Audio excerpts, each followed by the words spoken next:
Today, I get the distinct pleasure of working on a gun that I've never worked on before or ever handled.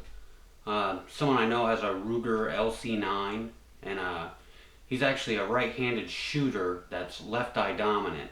So he's having some problems with the sights and just getting everything to work for him.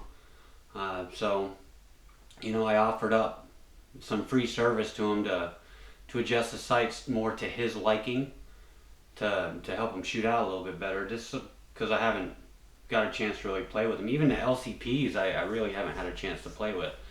So I was excited to do it, and so anyway, figured I'd share it with you guys, so stick around. Alright folks, well here we have it, Ruger LC9.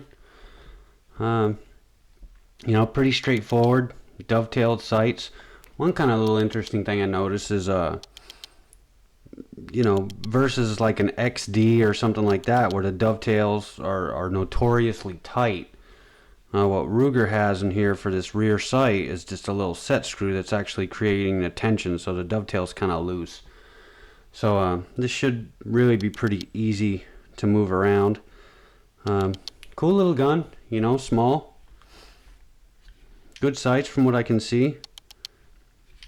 I'm not going to go into a big overview of the gun. I figure that's been done. If anyone wants me to do that, let me know. You know, I'll throw something up. But we're predominantly going to focus on how I go about doing sights. One thing you'll see with this video that we're going to do a little different is normally when I'm doing, you know, say a 1911, an XD, something like that with a dovetail, I'll break out like a sight pusher. I don't think I'm going to have to do that with this gun. I think I'll be able to pretty much do this with a brass punch and a gunsmithing hammer, which is cool. You know, that makes life a little bit easier. I probably will, if there's any interest, I'll make some other ones and explain the tools you need, you know. The only one I will caution you to watch out for is Springfield XDs, which I love, you know, absolutely love. They have notoriously hard to get out sights. You know, if you're trying to put in night sights or some tritium, you know, true glows, whatever, man, I'm telling you, I've split my hands open very well before trying to get those out. Even with tools, I've broken sight pushers of lesser quality trying to get those sights out. So anyway, food for thought. But I will digress, and we'll go ahead and get started. So first thing I'll do is obviously the firearm's empty. It's cleared, checked and double checked, and it will be clear for the remainder of the video. Let's go over a couple quick things you'll need to do this job. It should be relatively easy. I have my trusty hot gunsmithing hammer, brass on one side, plastic mallet on the other, a set of brass punches, which really, I cannot explain this enough. If you're going to do sight work or pop out pins, do anything with your gun, get the right tools. You know, this little brass punch kit, it won't mar your finish if you're careful. It costs about 10 bucks. If you're going to push roll pins, buy some roll pin punches. If you're going to put in roll pins, get some roll pin holder punches. It's just going to make your life a lot easier. You know, you can try and cut corners and go get a, you know, a carpenter punch or a nail set or something and try and do this job, but you're going to scratch your gun up. It's not worth it. You know, if you're going to try and get into the hobby and try and start doing this stuff, invest a little bit in the tools. It's not really that big a deal. We got some Loctite for once we get it adjusted where we want it. Like I showed before, there is a set screw in here that will allow us to move that sight. So we have some Allen keys, and I also have my laser boresighter. This thing was really cheap, you know, like 20 bucks or something. Comes in handy. I use it on rifles a lot. I'm a little bit sketchy about doing this with the short barrel, but we'll see how everything works. Basically how this works is there's a collet, and as you place this part into the barrel, as you spin it, the collet expands into the barrel. I think for what we're doing, with this being a relatively short range kind of gun, I think it's going to do more than work. Another thing you can get, they make laser bore sights that actually look like cartridges that'll go into the bore. They're a little bit more money. I haven't had good luck with those. I run into connection problems with them all the time, and they work sometimes, they don't work sometimes. This thing's been pretty reliable for me, so that's what I'm going to try and use. So that's really all you need to do this job.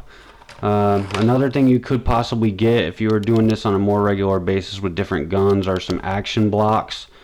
Those are basically pieces made of Delrin or hard plastic or even wood that you can place the action in, the slide in, and it has cutouts basically pre-positioned in it so you can place your piece in it and punch out what you need to punch out without having it move around. I don't think that's going to be that big of an issue with this gun. I think this thing's going to be real easy to roll around. So let's get started. So first thing I want to do is get the right adapter on it to fit in that barrel, that 9mm barrel. So we're going to go ahead and take this small one off, which I use for 22 or 223. Get that popped out of there. Put that over the side. Go ahead and install the other one. We'll go ahead and do a test fit into this barrel. Make sure everything works for us, so it's nice and snug from the beginning. See, what we have to be careful about is we have a really short barrel there, so we don't want to back it all the way up into the chamber because obviously it's not going to be true. So we're going to tighten her up just a little bit.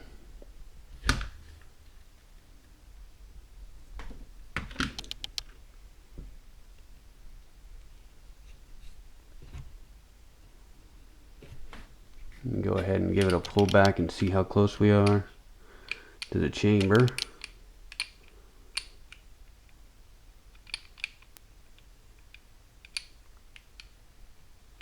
I think we're actually pretty good right there. And then basically I'll just go and turn the laser on and give it a test and see what I think about the sights. So now we actually have the laser on and installed.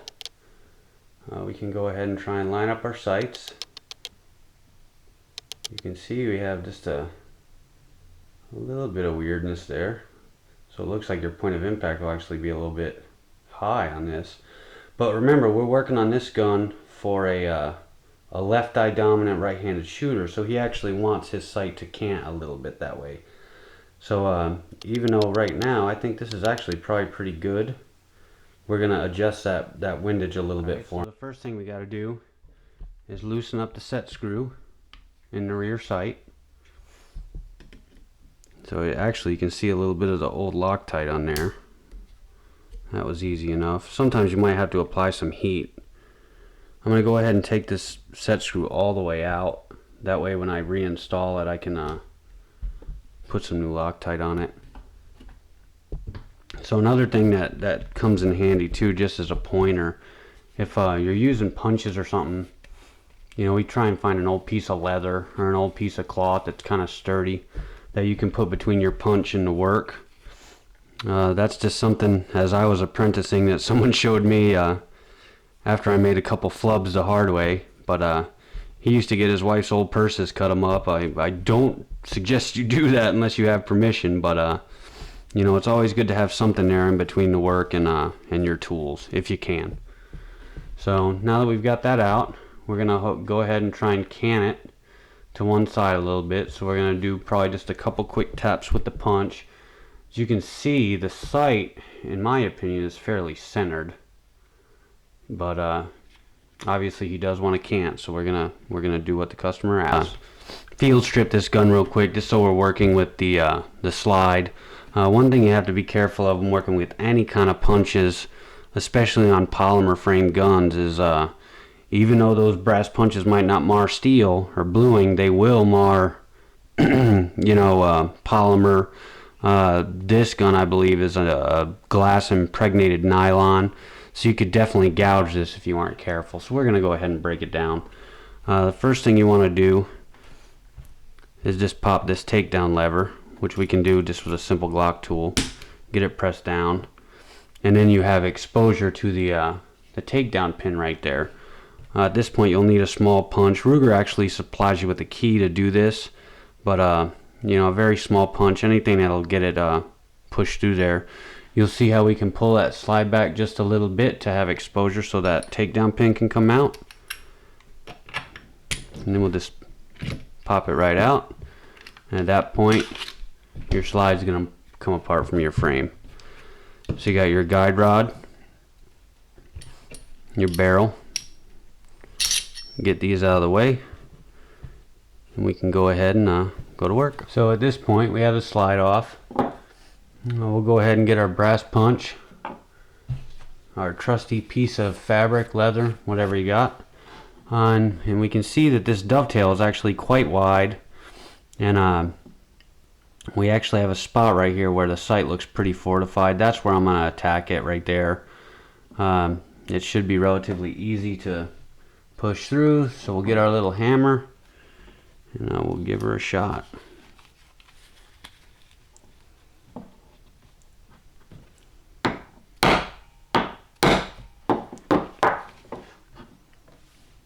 And you can see we got a little bit of movement. We have a little bit of exposure on this side of the slide, so I think that's probably about as far as I want to go. Okay, we'll go ahead and throw this bad boy back together again so we can check. Go ahead and insert our guide rod. Get it to seat in your barrel lug.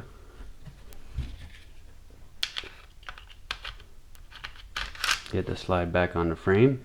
Pull it back so we have exposure to our takedown pin. Come on, baby. Get our takedown pin back in. Make sure we're fully seated. And then we can go ahead and force up your takedown pin lock. Now we're going to go ahead and reinstall our laser and give it another shot. So now, let me see if I can get the right angle here. You can see we have just a little bit of cant.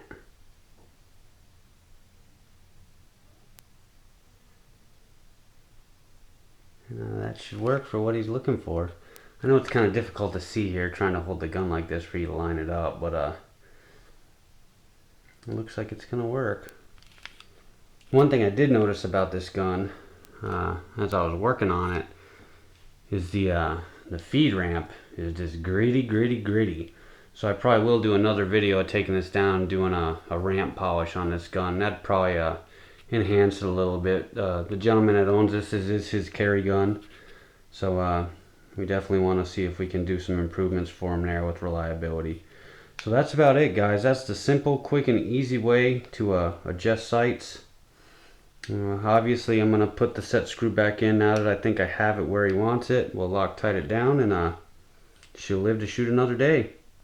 Thanks for watching, guys.